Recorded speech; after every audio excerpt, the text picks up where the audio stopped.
बड़ा जरूरी होता है किसी भी काम को करने से पहले एनर्जी लेवल बना करके रखना, एक आत्मविश्वास बना के रखना कि हम इस कार्य में सफल जरूर होंगे। आत्मविश्वास, जैसे हम सेल्फ कॉन्फिडेंस कह देते हैं, आखिर में क्या है ये आत्मविश्वास? क्या आत्मविश्वास ये है कि मैं हर हाल में इस कार्य में सफल होऊंगा ही होऊंगा? Is it self confidence? क्या सेल्फ कॉन्फिडेंस ये है कि भाई सिर्फ मैं ही इस कार्य में सफल होऊंगा, कोई दूसरा नहीं हो सकता?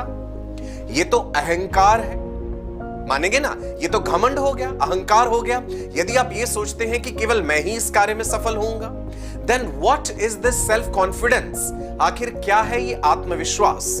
कुछ लोगों का ये कहना है कि अपने बीते हुए जीवन के आधार पे जो अनुभव हमने इकट्ठा किया है, उस अनुभव, उस एक्सपीरियंस के बेसिस पे हम ये कह सकते हैं कि हम इस कार्य में सफल होंगे ही होंगे। लेकिन आप सोच के देखिए, परिस्थितियां तो हमेशा एक जैसी नहीं रहती। जो अनुभव, जो एक्सपीरियंस आपने गैदर करा था इतने सालों में, जो एक्सपीरियंस, जो अनुभव आपने गैदर करा था, उस समय तो परिस्थितियां अलग थी, उस समय सिचुएशंस अलग थी। आने वाले समय की परिस्थितियों को आप प्रेडिक्ट नहीं कर सकते। अगर आप ये कहें कि मैं अपनी नॉलेज, अपने ज्ञान के आधार पे सेल्फ कॉन्फिडेंस रखता हूं, आत्मविश्वास रखता हूं या रखती हूं, तो क्या यह सही है? नहीं, यह भी सही नहीं है। ज्ञान की तो कोई सीमा ही नहीं होती, नॉलेज का तो कोई लिमिट ही नहीं है। सो फिर आप कैसे कह सकते हैं कि मैं अपनी नॉलेज के आधार पे आत्मविश्वास रखता हूं? समझे आप मेरी बात? सो असल में आत्मविश्वास क्या होता है बेटा?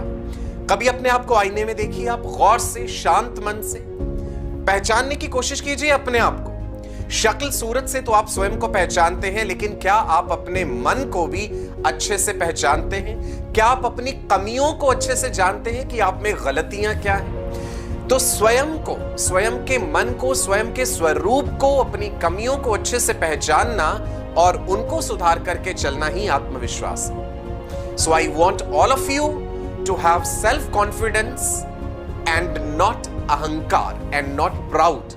Is it clear to you?